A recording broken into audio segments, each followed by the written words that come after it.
like the eternal city that is Rome.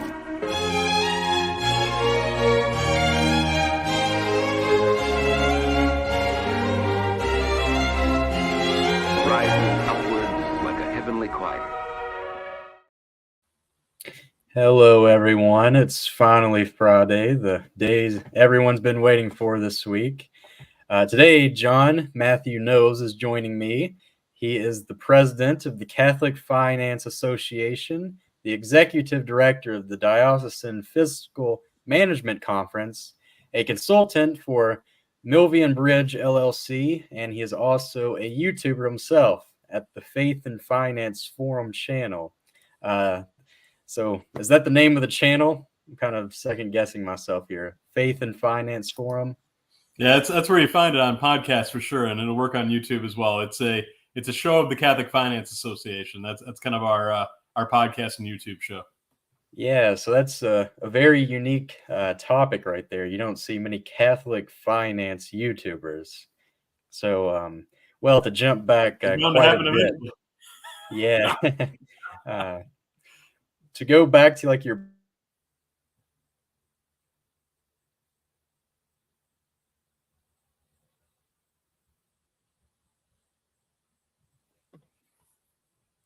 I believe we had some technical issues there. I was getting too cocky before the show talking about no technical issues, but yeah, if you heard the question, how did you get into finance and all of that? What's your background like?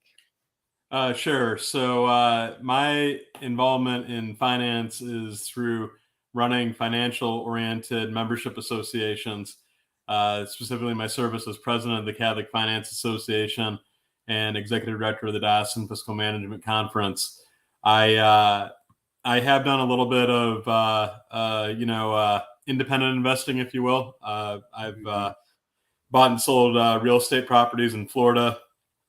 I do dabble in the stock market and manage my family's portfolio of investments, but I can't claim to be a financial advisor or anything like that. But I love serving financial advisors. I'm very interested in the stock market and in other ways of investing, especially investments that combine a person's faith and moral values with his or her investment portfolio. So that's kind of my engagement in the world of finance. I love business. I love entrepreneurship.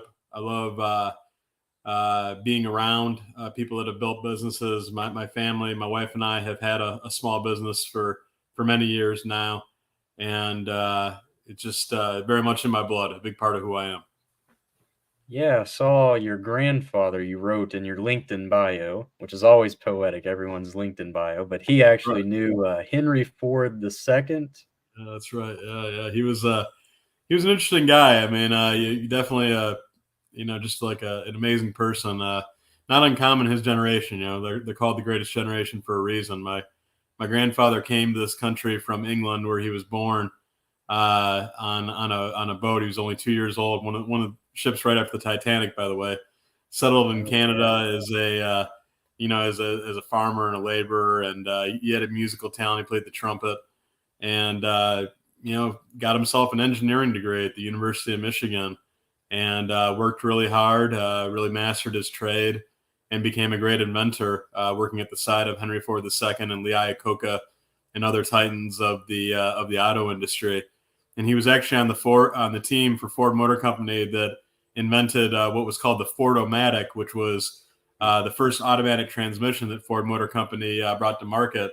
And my grandfather was instrumental in the development and invention of that product, which was very successful, and ultimately led him to become vice president of research and development for Ford too. He had a great career. He was a hardworking person of great integrity, loved his family. Everybody thought the world of him. He was a great man. Mm-hmm. So yeah, like going to you, have you met like any big influences just in the financial world? Say, like any of those other people in the financial Catholic side of things, like Tom Monahan. I don't think I pronounced his last name correctly. Monahan. Yeah, Tom Monahan. Yeah. Yeah, I'm still a new Catholic myself, and so I just Oh, good, watched an brother. interview he did. Yeah. He's like 90 something years old now, but he was very inspirational, even just to me. So have you met him yourself or anyone of that nature? Yeah, I worked for Mr. Monahan's foundation for about a decade, and so effectively he was the boss, and he and I crossed paths many times, and he's the man. He's one of my heroes. Just incredibly accomplished, obviously in business, but very holy in his faith. Very patriotic person, a person who just lives those family values that are so sacred and important. And he's somebody that if our society and our culture was different, there'd be specials and documentaries on every one of the big three networks and every cable television station every week about Tom Monahan and people like him that have led lives of incredible virtue and personal accomplishment and just holiness and goodness too. He's one of the best. Yeah. Did he ever? This is probably a silly question, but did he ever bring any pizza to work or anything like that? Yeah, I don't For the recall viewers? that. And Mr. Monahan is on record saying that, ironically, he doesn't actually like pizza all that much, which is Oh kind of fun. wow.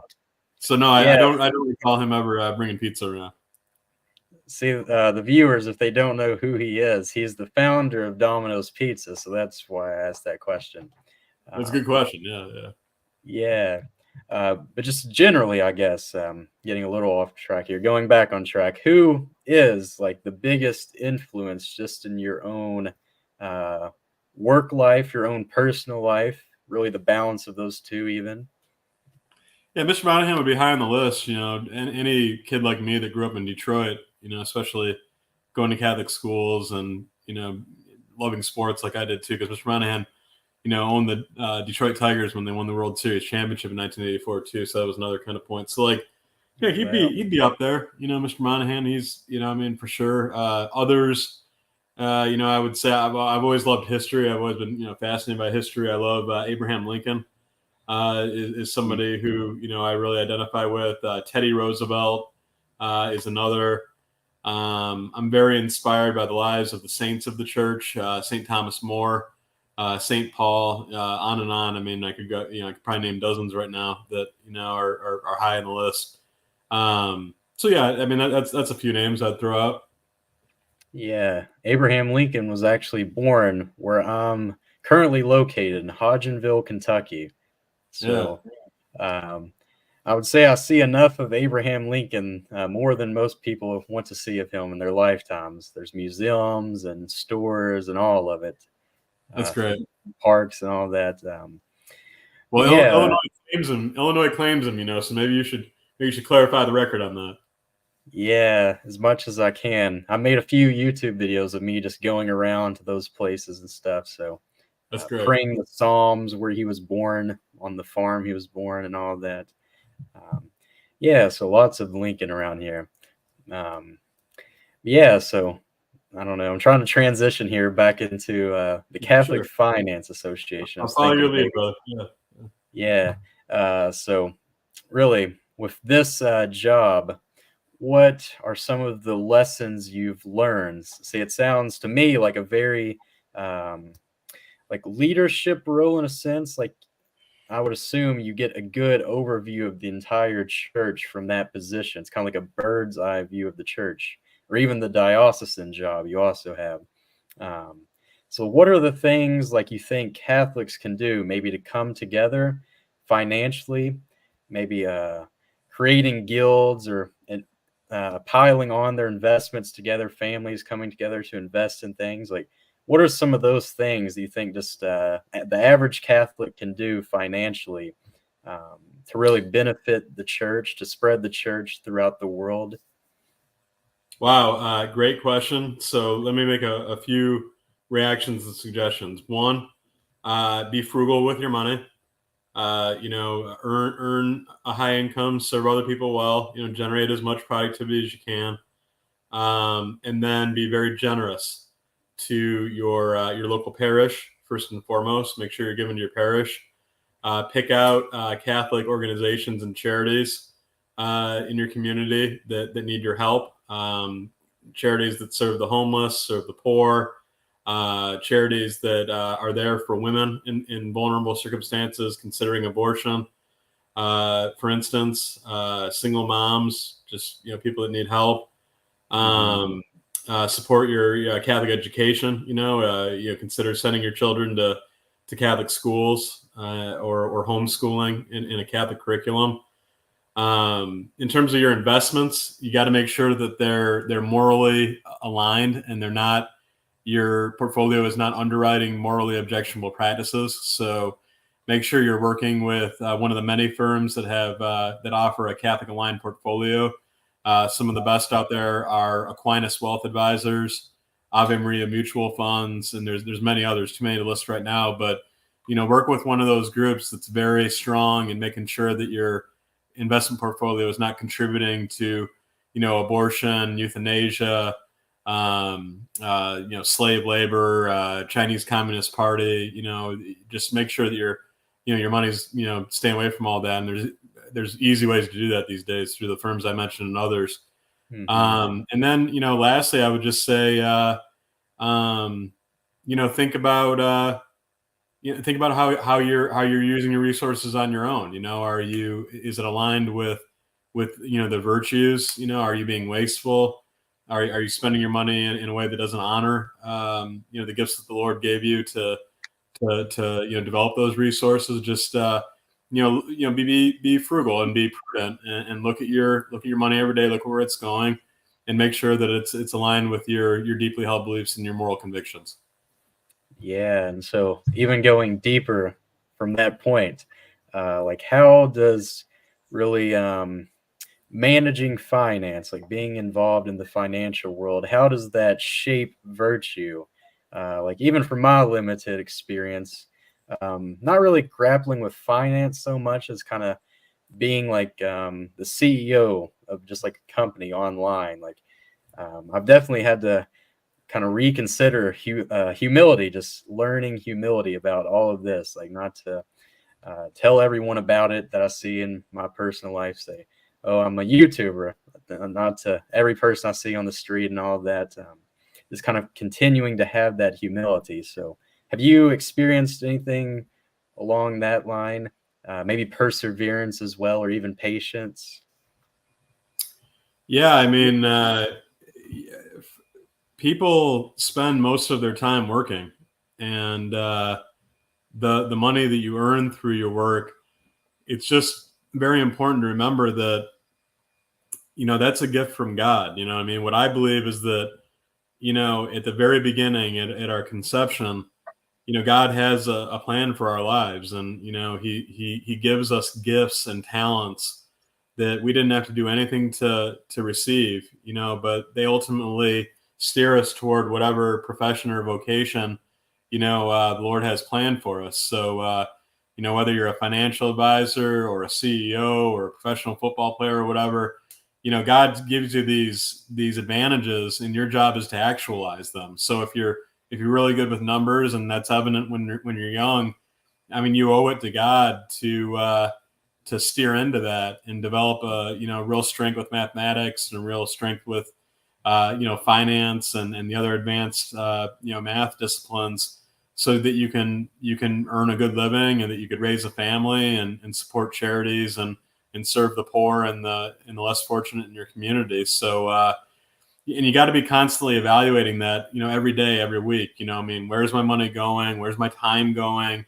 Am I doing that in a way that honors God and honors these fundamental gifts that I received at the very beginning? So if your life is steering into vice and sin, and perhaps you're drinking too much, or you're spending your time playing video games, or just being lazy, sitting around watching Netflix, or whatever, you gotta check yourself. And that's where good Catholic friends come in, family members, but also just a self-discipline to know that, hey, this isn't who God wants me to be, and I need to get back on track. Yeah. So for the viewers, I thought this might be an interesting question. When I started the podcast, I was asking everyone this question: It's sort of like a go-to almost, but you get a unique answer every time, so I'll see what you say. It's a very simple question. Just what is your one piece of advice for anyone to become a saint? What would you tell them if they asked you, how do I become a saint? Wow, good question, and one I'm definitely not qualified to answer. I don't think I'm not sure I'm anywhere close, but That's probably the best answer you could have gave, honestly. yeah, I That mean, reminded me actually. yeah, go ahead. There's a former abbot at the monastery I work at. Yeah, He's been in Rome, talked with John Paul II, and he was an abbot for 20 years of this huge monastery. And so when I asked him, he's like 80 years old now, and he was just folding boxes at the end of the workday. So I was like kind of talking to him for 20 minutes or 10 minutes off and on, me passing by, and I was kind of annoying him probably. I was asking a lot of questions and all that. So the last question I asked was, out of all your time being an abbot, being a monk, a priest, a person who went to Rome, met the Pope, what was the one thing you learned through all of this? And then he looked up at the clock. He said, it's time to go to sex, because it was time to leave and go sing the Liturgy of the Hours. So that's how he dodged that question. He just yeah, left for prayer. So I was thinking that's very wise to do after all that time, just to say nothing. yeah. Yeah. Were you going to tell an answer before I kind of jumped in there? Look, this is what I think is true. The Catholic Church challenges faithful Catholics to incorporate daily disciplines into their life, which if you do them, you have a much better chance at being holy, resisting temptation, and eventually being a saint. So daily mass, daily rosary, adoration, perhaps after mass or at a different point during the day, daily prayer, confession at least once a month, if not more regularly, regular examination of conscience, reading Catholic books, spiritual direction, finding a priest or a deacon or a religious sister or even a really strong layperson to be your spiritual director and help you stay on track with your spiritual life.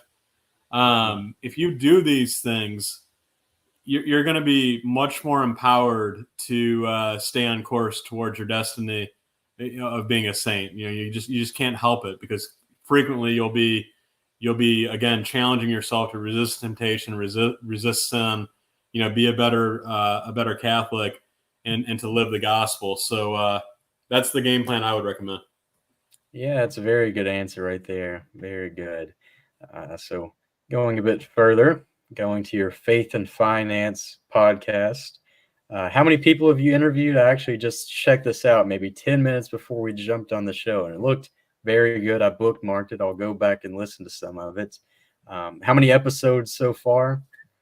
Yeah, that's very generous of you. Thank you. So we're at about 40. We launched the show at the beginning of 2022, and gosh, man, I didn't know what was going to come of it. I was really just kind of having fun with it. I've always been interested, surely like yourself, in people and hearing their stories and interviewing them and sharing their insights. So I knew I was going to have fun with it, and I have.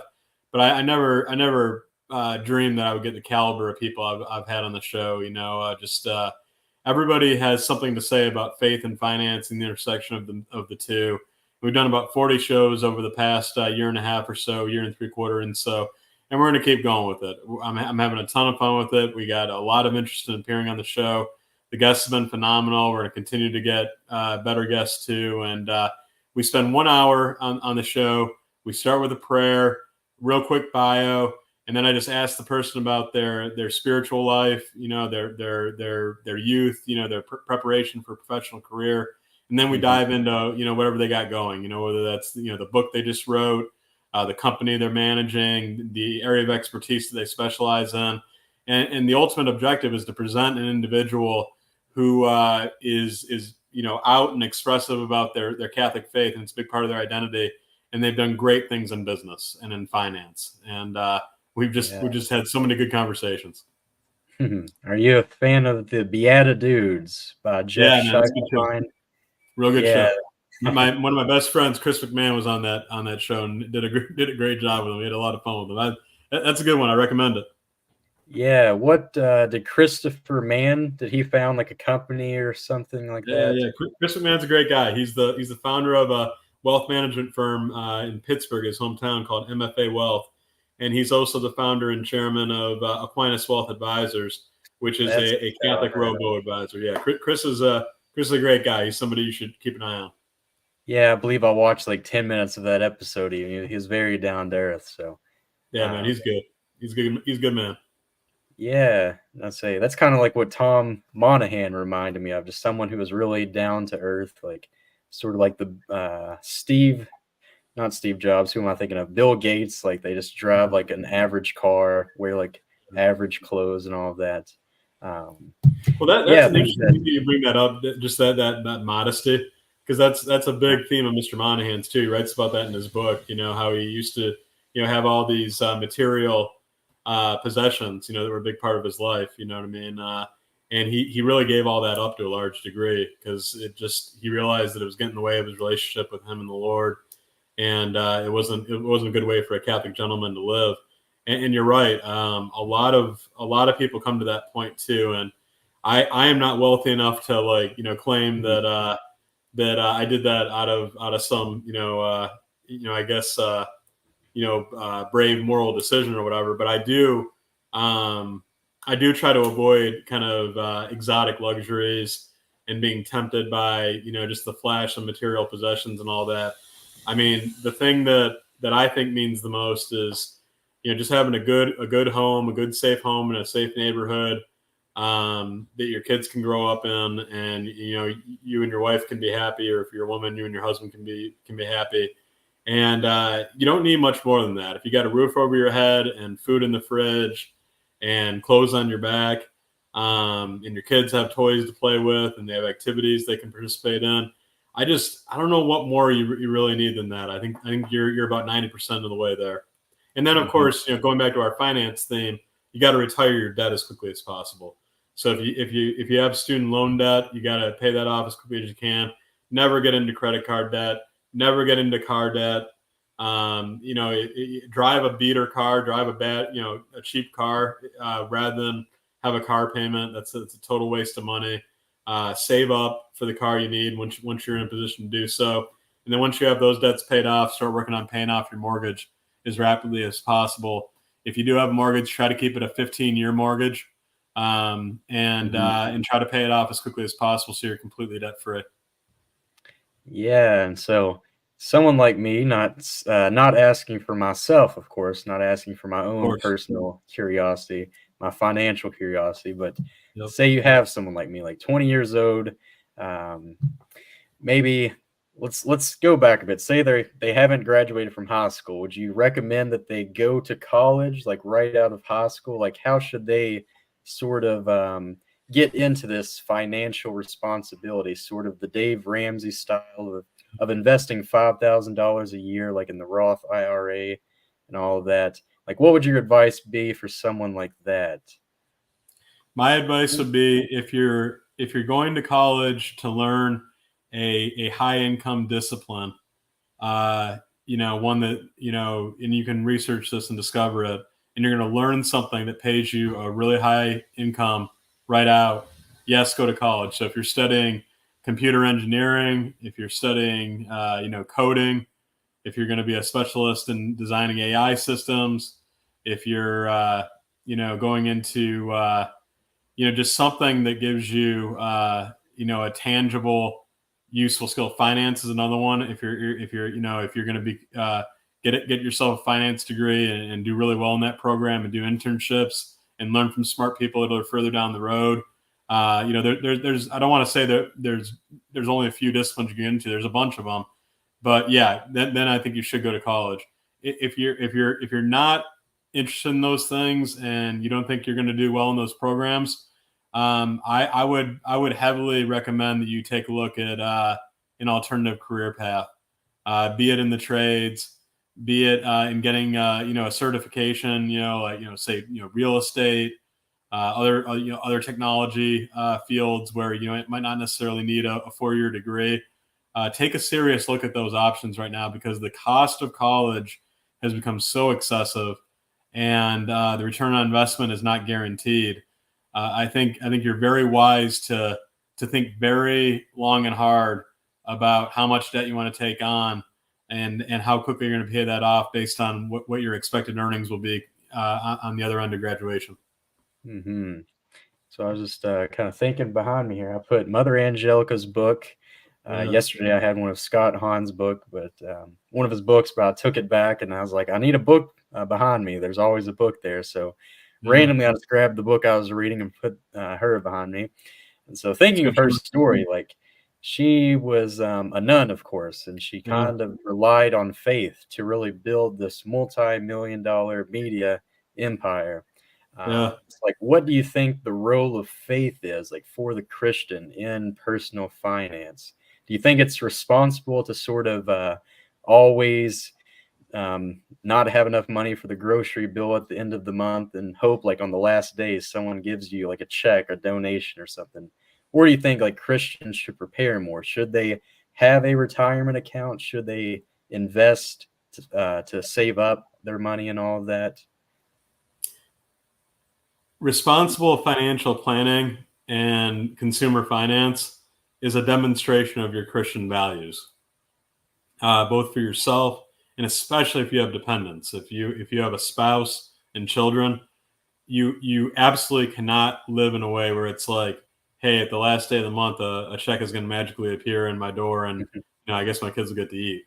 So I would strongly discourage, especially people that have dependents, from living like that. But even for yourself, no, you will not be able to live out your vocation and contribute to the body of Christ if you are constantly terrified and unaware of where your next meal is going to come from. You owe it to yourself, and you owe it to the Lord to get yourself in a financial position where you can live out the beautiful plan that the Lord has for you.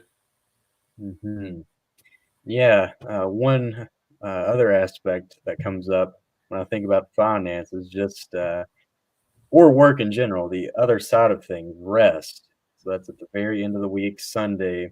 It's a unique thing to Christianity, rest. No other cultures have it. When communist governments take over, one of the first things they get rid of is just the Sunday rest. So, what do you think? Um, how do you think Sunday, the rest, plays a part in the spiritual life of Christians? Because work, of course, plays a huge part. Just me with that monastic background, ora et labora, work and prayer, that plays a huge part in it. But rest also almost fulfills work. Any thoughts on rest?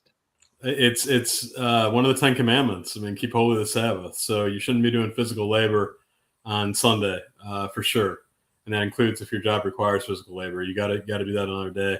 And also, it's a holy day. You should be in mass without question. You should be in mass every day, but Sunday, absolutely. And it should go beyond that. Get to mass early, pray your rosary, before mass starts. Stay after with the Lord for a little bit afterwards.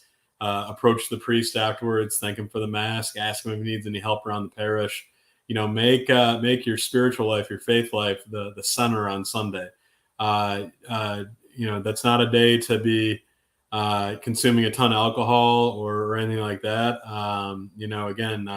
It should be a day where you're truly resting, you're truly recharging mind, body, and spirit.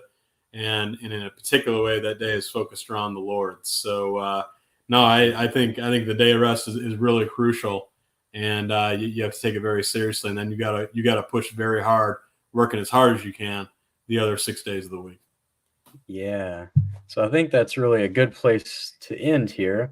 I did want to ask you, like, is there anything I didn't bring up, any questions I didn't ask? Because unfortunately, like, I was away on a camping trip all this week, so I just kind of quickly glazed over your LinkedIn bio and kind of picked up a few things here and there. But is there like any other interesting aspects or questions I should have asked? That's kind of like the ultimate cheating question as a host, to kind of put that on the guest. But yeah, I think the only thing I would say is that I think that a lot of what's going on in the world right now is a question of, where does the truth lie? and what is, I mean, not to I guess be cliche about it, but what's the meaning of life, right? And what is truth? And what is truth? And the secular world, the mainstream world, provides answers to that, in the in popular culture, I mean, kind of like the image of the the blinged out player, like with money and jewelry and cars and power and wealth, and also just the message around, do what feels good, do what makes you feel good in the fleeting moment, and in the instant right in front of you, and not think about the deeper things, not think about the longer lasting things, the eternal things, etc. But look at where that's leading popular opinion in general circles. I mean, you ask most Americans, overwhelming majority are unhappy. Overwhelming majority have a negative outlook on life. Right now, 80% of people say our country is going in the wrong direction. Most people are in dire financial straits. The majority are living paycheck to paycheck, could not cover $1,000 emergency expense. Divorce is high. Just substance abuse high. So I guess the question that I think about a lot is, is the incentive system and the promises that the mainstream world, the secular world, secular society has put out for decades. I mean, how can anyone really believe in that anymore? And I think that for me, and I think for you too, I find a lot of the truth in the proper answers to those questions, in a life of faith. And in a faith adjacent life, virtuous systems, virtuous institutions, people of other faith traditions that are living virtuous lives. I mean, there's an ecosystem around it, but eventually, I think those shallow, materialistic, consumeristic promises of the secular world, I think there's going to be a mass reaction against them, and I think we're already seeing it. And I think that's going to be an opportunity to convert a lot of souls to Christ, and hopefully direct people towards peace and happiness that comes when they put their life in the hands of the Lord and they decide to live a different way. Yeah, and going off that a bit, I think like the pandemic really just gave everyone time to really examine themselves. Like even myself, not really growing up too attached to any like religion.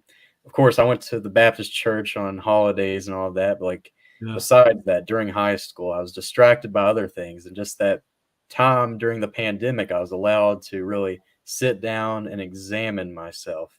And so that kind of led me on the right track. And even just from personal experience, like you said, like people are curious. They're almost ready to be reaped. You just have to go out there and talk to them and see what they're thinking, and really go from there. Because one of our comments here, we'll pull them up on the screen. They say, quoting St. Augustine, "You have made us for yourself, O Lord, and our hearts are restless until they rest in you." Yeah. So yeah, think about this. I mean, look at the era where Christianity came up. I mean, you had this Roman Empire that had built great structures, great architectural achievements, aqueducts, huge standing armies that were the strongest in the world. Other technological advances, cultural advances, but by the time that the apostles were doing their work in the first generations of Christianity, that civilization had really atrophied. I mean, slavery, gladiatorial games, sexual degeneracy, constant warfare and violence, just a real breakdown in again, the promotion of personal virtue and civic virtue, corruption everywhere. I mean, that was the world that Christianity blossomed.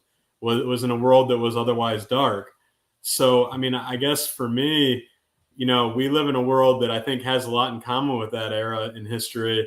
And I think, I think that's going to draw a lot of people to a Christian life when they compare it to the alternative, and all the sadness and all the emptiness that is at the end of that road. So that's why I'm really hopeful. I think that we're at the beginning of a special time in human history, a real rediscovery the ancient ways and the ancient virtues. And I think you and I are blessed to live in this era, my friend.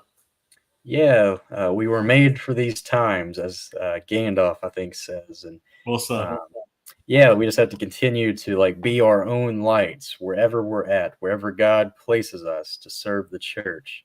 And so, of course, just looking over your resume, I guess, your LinkedIn certifications, you're definitely serving the church in many different areas. Would you mind just telling the viewers, like, the ones they can really find you at, the ones that can support you? That's kind of what I'm getting at, like just shouting out your YouTube channel and all of that. Oh, yeah. So on YouTube and podcasts, it's Catholic Finance Association, Faith and Finance Forum. The social media network that I'm most active on is LinkedIn. And you can find all my contact information there. I'd love to, connect with any of your viewers and continue the conversation. In terms of a couple charities I'll throw out, worthy of your consideration. I'm proud to serve on the board of Array of Hope, which is a Catholic multimedia apostolate based in New Jersey. Array of Hope is an amazing organization, certainly worthy of your charitable support. And my wife and I love the Sisters of Life and encourage all kinds of support for them as well. All right. Yeah, I encourage everyone as well to go check out those. I see we have a few viewers here, and the show continues to grow. I think we might have hit 1,000 subscribers while we've been talking. We were like 4 away from that. I got you over the line, brother. Yeah, so you were kind of the big guest for this moment, 1,000 subscribers. And what an honor. Yeah, that's why I enjoy doing this as well. Just talking to different people, you can kind of see like where they're serving the church, and they kind of give you that report, almost like scouts. They give reports back, and then hopefully that allows everyone else to kind of learn things, learn to serve the church where they're at. Because that's what we all have to do. We all have to come together. And I think, as you said, dark times, it's forcing us to come together to like really surround ourselves in that cloud of light. So thank you once again for coming on the show. Thanks everyone for watching. Do enjoy the weekend. Take care next week as we really prepare for Halloween. It's coming up, All Souls Day at the end of this month here. I'm trying to talk while I'm trying to find my outro, but here we are. Roll the credits. Not of the modern world. For the modern world. That's right. Bishop Barron. Hello, it's from the airport. Hello, we're doing good. Nice to meet you. So who are you, sir? I'm Archbishop Joseph Nauman of the Archdiocese of Kansas City in Kansas. Yeah, do you want to bless this recorder? Is there a blessing for that? There's a blessing for everything. So, yeah, Lord, we ask you to bless this instrument and use it for good and for